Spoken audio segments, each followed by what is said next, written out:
அனைவருக்கும் வணக்கம். இது சங்கிலியன் செய்திகள். இலங்கை மற்றும் மத்திய கிழக்கில் நடைபெறும் யுத்த சம்பந்தமான விசேட செய்திகள். செய்திகள் வாசிப்பவர் செய்தியாளர் எஸ். கலாதேவன். கட்டண அதிகரிப்பை கோரி பஸ் சேவைகள் இடைநிறுத்தம், மக்கள் பெரும் அப்பாதிப்பு. ஈரான் மீதான போர் தற்காலிக நிறுத்தம், அமெரிக்க ஜனாதிபதி ட்ரம்ப் அறிவிப்பு. அமெரிக்க இஸ்ரேலின் குற்றங்களுக்கு உடந்தையாகாதீர், நட்பு நாடுகளிடம் ஈரான் வேண்டுகோள்.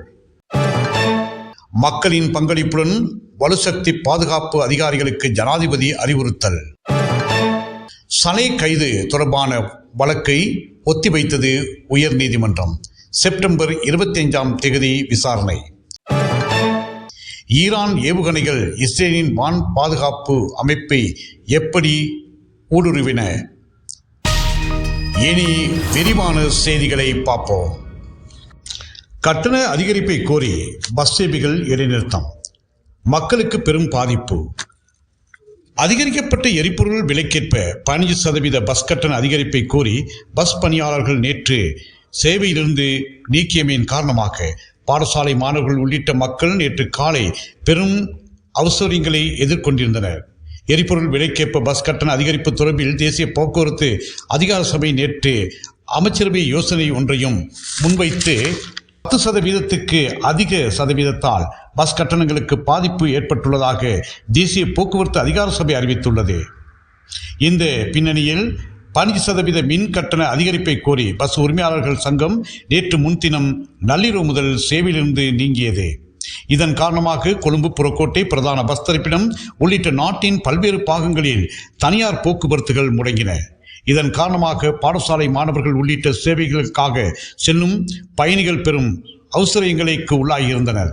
இலங்கை போக்குவரத்து சேவைக்குரிய பஸ் நேற்று சேவை அமர்த்தப்பட்டிருந்தாலும் பயணிகளின் போக்குவரத்துக்கு அது போதுமானதாக இல்லை என தெரிவிக்கப்படுகிறது. ஈரான் மீதான போர் தற்காலிக நிறுத்தம், அமெரிக்க ஜனாதிபதி ட்ரம்ப் அறிவிப்பு. அமெரிக்க, இஸ்ரேல், ஈரான் நாடுகளுக்கிடையே நடைபெற்று வந்த போர் தற்காலிகமாக நிறுத்தப்பட்டுள்ளதாக அமெரிக்க ஜனாதிபதி டொனால்ட் ட்ரம்ப் அறிவித்துள்ளார். மத்திய கிழக்கில் நடைபெற்று வரும் பகைமைகளுக்கு முழுமையான மற்றும் நிரந்தர தீர்வு காண்பது குறித்து வாஷிங்டனும் தெஹ்ரானும் கடந்த 2 நாட்களாக பேச்சுவார்த்தை நடத்தியுள்ளதாகவும் ட்ரம்ப் குறிப்பிட்டுள்ளார். இது தொடர்பாக ட்ரூத் சமூக வலைத்தள பக்கத்தில் ட்ரம்ப் பதிவிட்டுள்ளதாவது: மத்திய கிழக்குள்ள பகைமைகளுக்கு முழுமையான மற்றும் நிரந்தர தீர்வு காண்பது குறித்து அமெரிக்கா மற்றும் ஈரான் ஆகிய 2 நாடுகளும் மிக சிறந்த மற்றும் பயனுள்ள பேச்சுவார்த்தைகளை கடந்த 2 நாட்களாக மேற்கொண்டன. இந்த பேச்சுவார்த்தைகளின் விளைவு மற்றும் அதனால் ஏற்பட்டுள்ள நம்பகத்தன்மை காரணமாக ஈரானிய மின் நிலையங்கள் மற்றும் எரிசக்தி உட்கட்டமைப்புக்கு எதிரான அனைத்து இராணுவ தாக்குதல்களையும் 5 நாட்களுக்கு ஒத்திவைக்குமாறு போர் அமைச்சுக்கு நான் அறிவித்துள்ளேன் என பதிவிட்டுள்ளார். மக்களின் பங்களிப்புடன் வலுசக்தி பாதுகாப்பு அதிகாரிகளுக்கு ஜனாதிபதி அறிவுறுத்தல்.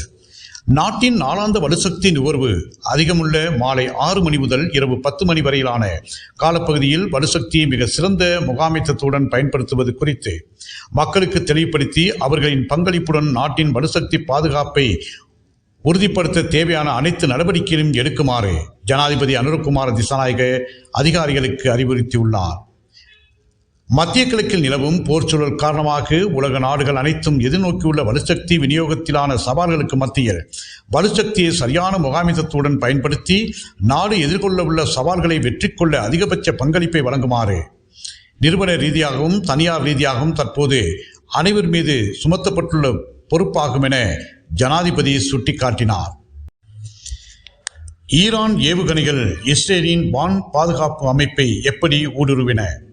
இஸ்ரேலிய அணுசக்தி நிலையத்துக்கு அருகே 2 நகரங்களில் ஈரான் நடத்திய ஏவுகணை தாக்குதலில் 180 பேர் காயமடைந்துள்ளதாக இஸ்ரேல் சுகாதார அமைச்சு தெரிவித்துள்ளது. சனிக்கிழமை மாலை 2 நகரங்களின் மீது நடத்தப்பட்ட ஏவுகணை தாக்குதலில் அரட் நகரில் 116 பேரும் டிமோனா நகரில் 64 பேரும் காயமடைந்ததாக அமைச்சு குறிப்பிட்டுள்ளது. டிமோனா நகருக்கு வெளியே சுமார் 13 கிலோமீட்டர் தொலைவில் அமைந்துள்ள அணு ஆராய்ச்சி நிலையத்துக்கு எந்த பாதிப்பும் ஏற்பட்டதாக தெரியவில்லை என்று சர்வதேச அணுசக்தி முகாமை கூறியுள்ளது. முன்னதாக சனிக்கிழமை ஈரானின் நடாம்ஸ் அணுசக்தி நிலையத்தின் மீது நடத்தப்பட்ட தாக்குதலுக்கு பதிலடியாகவே இந்த தாக்குதல்கள் நடத்தப்பட்டதாக ஈரான் அரசு தொலைக்காட்சி தெரிவித்தது. ஞாயிற்றுக்கிழமை டெல் அல்வில் ஈரான் நடத்திய ஏவுகணை தாக்குதலில் குறைந்தது 7 பேர் காயமடைந்ததாக அவசரகால சேவைகள் தெரிவித்துள்ளன. பிப்ரவரி 28 அன்று ஈரான் மீது அமெரிக்கா மற்றும் இஸ்ரேல் நடத்திய தாக்குதலுக்கு பிறகு இஸ்ரேல் மீது தெஹ்ரான் 400 ஏவுகணைகளை வீசியுள்ளதாக இஸ்ரேலிய விமானப்படை தெரிவித்துள்ளது. இதில் 92% ஏவுகணைகள் நடுவானிலேயே சுட்டு வீழ்த்தப்பட்டதாகவே அது மேலும் கூறியுள்ளது.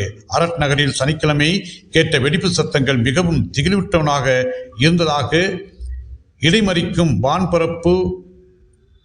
பாதுகாப்பு அமைப்புகள் இலக்கை தவறிவிட்டன.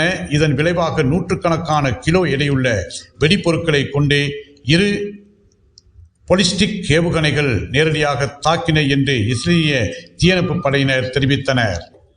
இத்துடன் இலங்கை மற்றும் மத்திய கிழக்கில் நடைபெறும் யுத்த சம்பந்தமான விசேட செய்திகள் நிறைவேறுகின்றன. மீண்டும் ஒரு விசேட செய்தியின் ஊடாக உங்களை அனைவரையும் சந்திக்கும் வரை அன்பு